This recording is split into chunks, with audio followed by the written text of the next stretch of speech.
the God of miracles. You give me love when all of you. I live and my joy is in you, my God. My heart shakes out on you. You are my salvation, my rest. My heart shakes out on you, my Lord.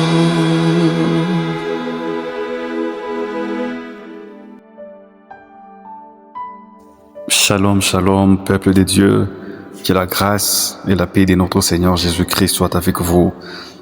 Bienvenue dans la gerbe de l'Éternel, votre rendez-vous de témoignage, de partage et d'édification où nous venons écouter ce que Dieu a fait, ce qu'il continue de faire et surtout rendre toute la gloire à son nom. Moi, c'est Précieux César Maoul et je suis heureux de vous retrouver une fois de plus dans cette émission. C'est une randonnée glorieuse, comme je l'ai dit toujours, et dans ces programmes, Dieu vous appelle à passer à un niveau supérieur, à développer votre maturité, votre force intérieure et votre vie pendant les épreuves comme après les épreuves. Je le crois et je le dis souvent, tout le monde paraît fort, sage et intelligent lorsque tout va bien.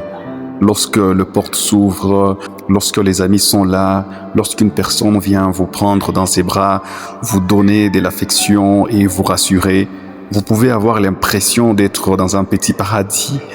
Mais Dieu vous attend à un niveau plus élevé.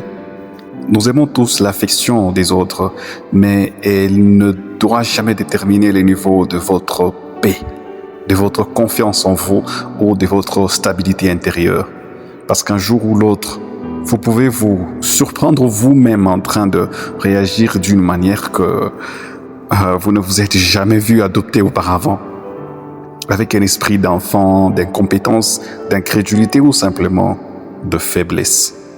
Vous devez atteindre un niveau supérieur de maturité. Vous devez vraiment grandir. Jusqu'au point où l'indifférence, le rejet, la déception et même certaines trahisons ne parviennent plus à détruire votre paix. Si vous vivez dans ces mondes et qu'au moindre souci, vous perdez votre garde, qu'au moindre problème, vous succombez, vous aurez du mal à rester debout dans la durée. Dieu veut faire de vous un homme ou une femme digne de confiance, capable de rester ferme même lorsque les circonstances deviennent difficiles.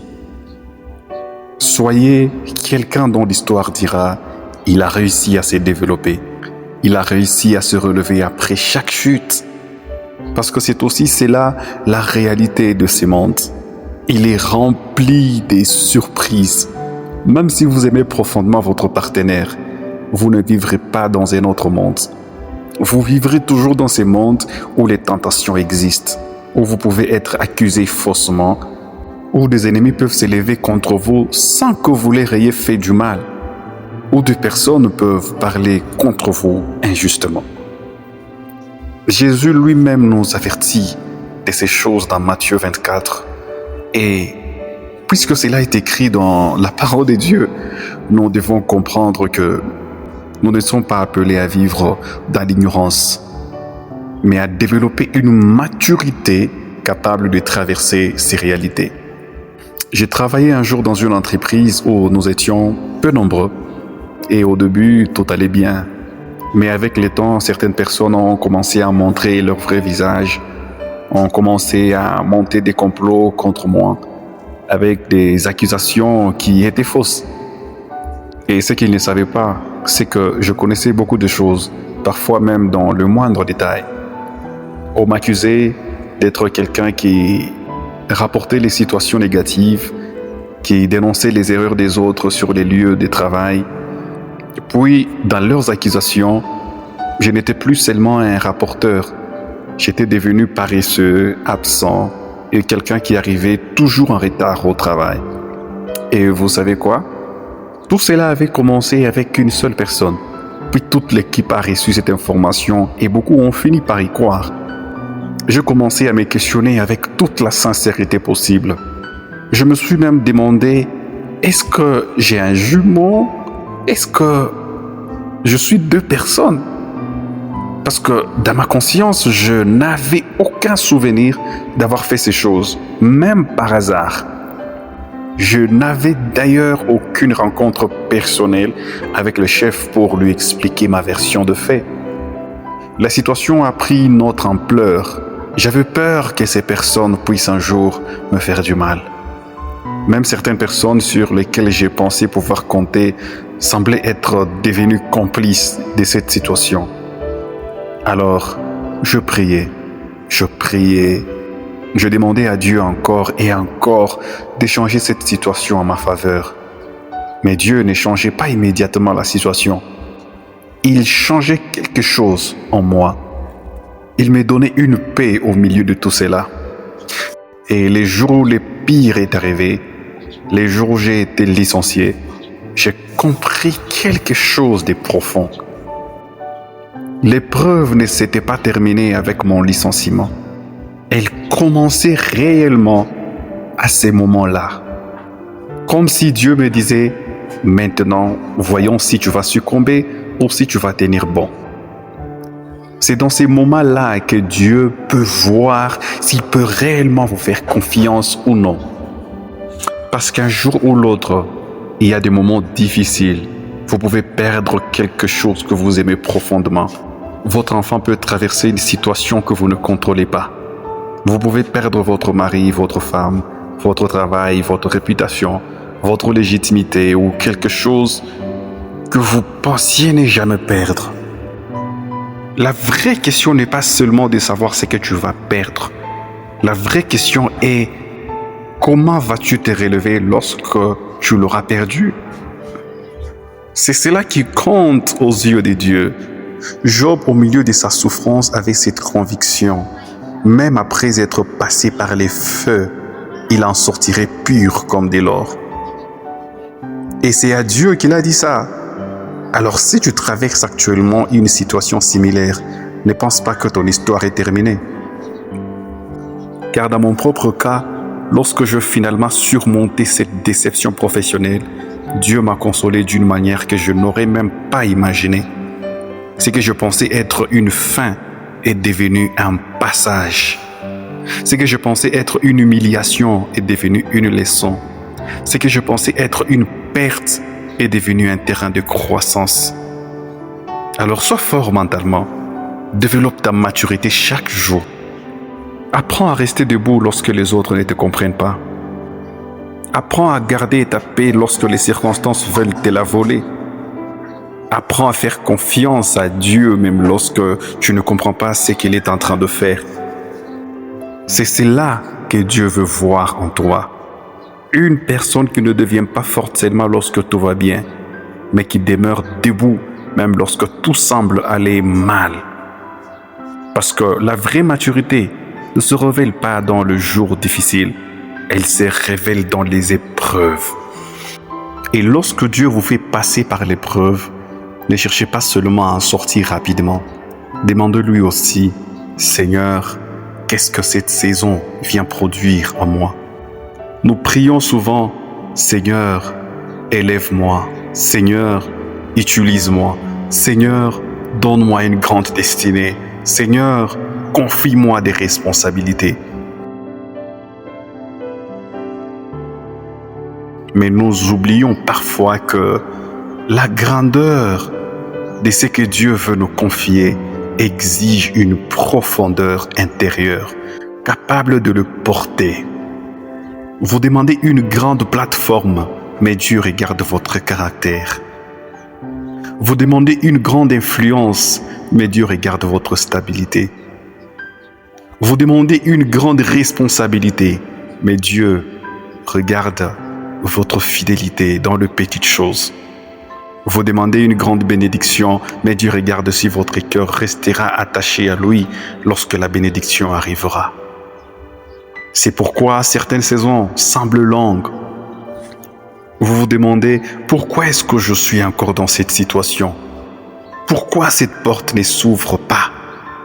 Pourquoi cette personne m'a-t-elle abandonné? Pourquoi est-ce que je traverse encore cela? Et parfois, la réponse de Dieu n'est pas immédiatement « je vais changer ta situation ». Non, Parfois, sa réponse est « Je suis en train de transformer ton intérieur. Je suis en train de te changer toi. » Parce que Dieu ne veut pas seulement changer votre environnement. Il veut changer votre manière de penser. Il veut changer votre manière de réagir. Il veut changer votre manière d'aimer. Il veut changer votre manière de pardonner. Il veut changer votre manière de supporter la pression. Il veut changer même votre manière de regarder les autres. Et surtout, il veut que votre stabilité ne soit plus construite sur les circonstances.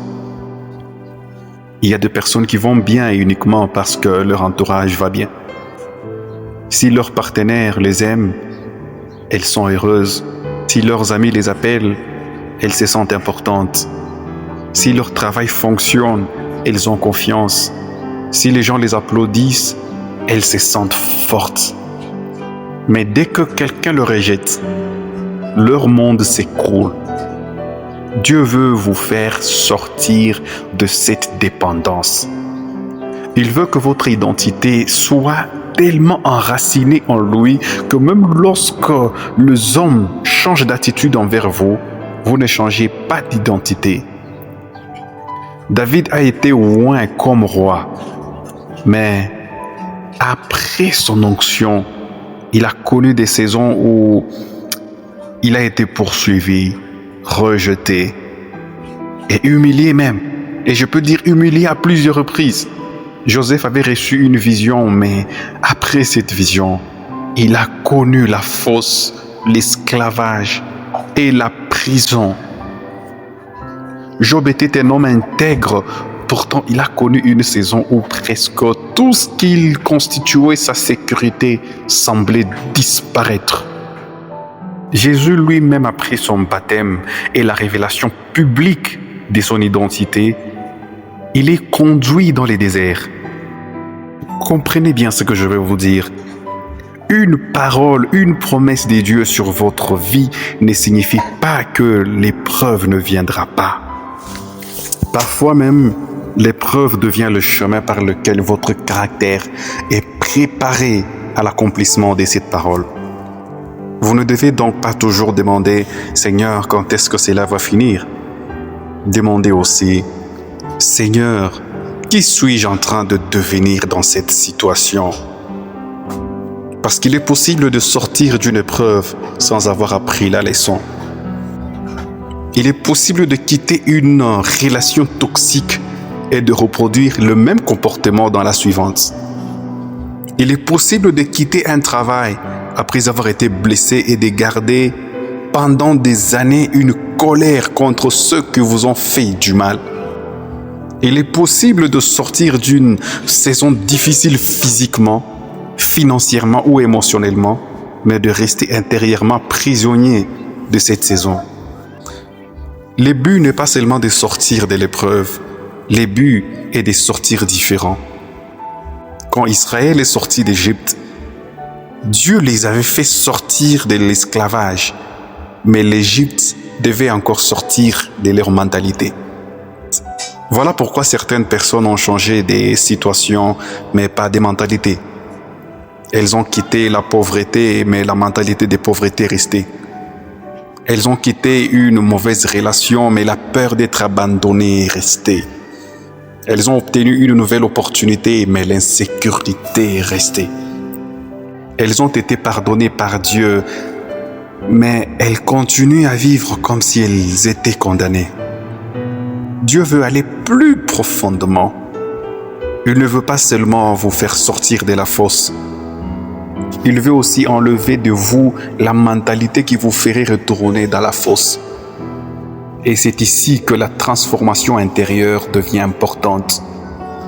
Vous devez apprendre à vous tenir debout sans avoir besoin que tout le monde vous valide. Vous devez apprendre à avancer sans que tout le monde vous comprenne. Vous devez apprendre à faire le bien même lorsque personne ne vous remercie.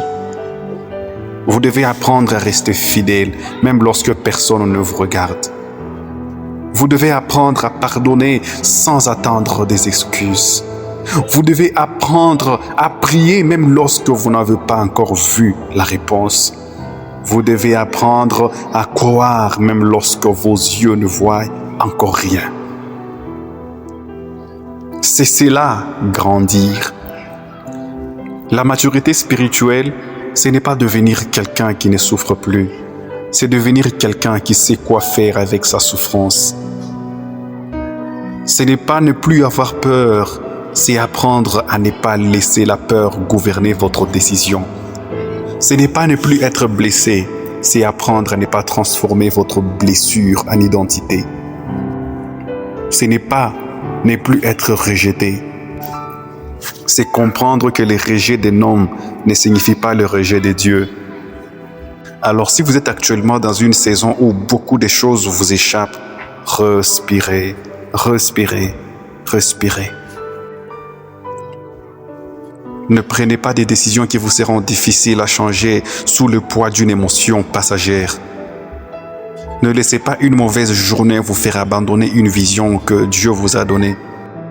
Ne laissez pas une trahison vous faire croire que tout le monde est mauvais. Ne laissez pas une déception vous faire fermer votre cœur à ce que Dieu veut encore faire. Restez debout. Votre plus grande victoire n'est pas que la situation change immédiatement. Votre plus grande victoire est que vous restiez vous-même en Dieu malgré ce qui vous arrive. Et lorsque Dieu verra que l'épreuve n'a pas réussi à vous éloigner de lui, mais qu'elle vous a rapproché de lui, alors vous aurez compris quelque chose de très profond. Dieu ne vous faisait pas seulement traverser une épreuve. Il vous préparait à porter une nouvelle dimension de gloire.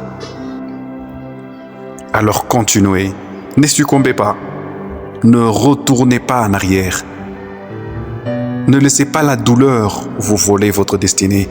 Grandissez. Parce qu'un jour, vous regarderez cette saison derrière vous et vous direz « Maintenant, je comprends pourquoi Dieu m'a laissé traverser cela. Je pensais qu'il était en train de me briser, mais en réalité, il était en train de me construire. » Cette randonnée glorieuse sur la transformation de la gerbe de l'Éternel n'est pas là pour vous faire regarder un aspect de votre vie, mais regardez tous les aspects de votre vie comme les champs que Dieu a mis devant vous. J'aimerais prier pour vous pendant quelques minutes.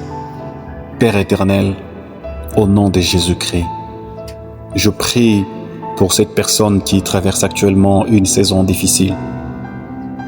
Là où elle se sent faible, donne-lui une force nouvelle.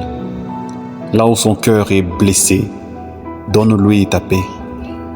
Là où elle ne comprend plus ce que tu fais, donne-lui la grâce de te faire confiance. Seigneur, ne permets pas que cette épreuve la détruise. Utilise-la pour la faire grandir.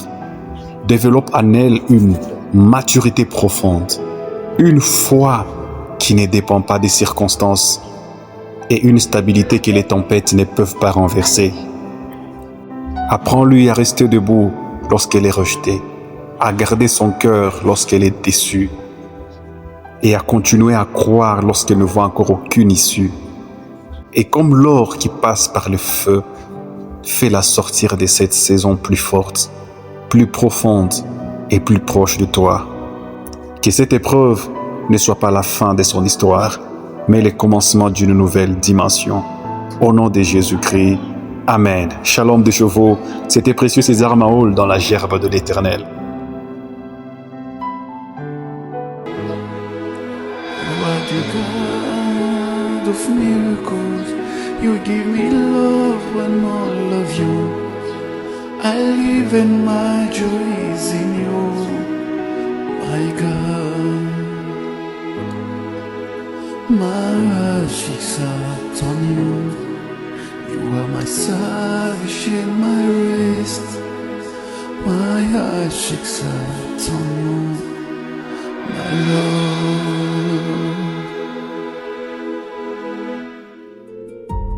Vous suivez La Gerbe de l'Éternel, une émission de relations, de destinée et de transformation qui vous conduit dans un torrent de vie et de vérité.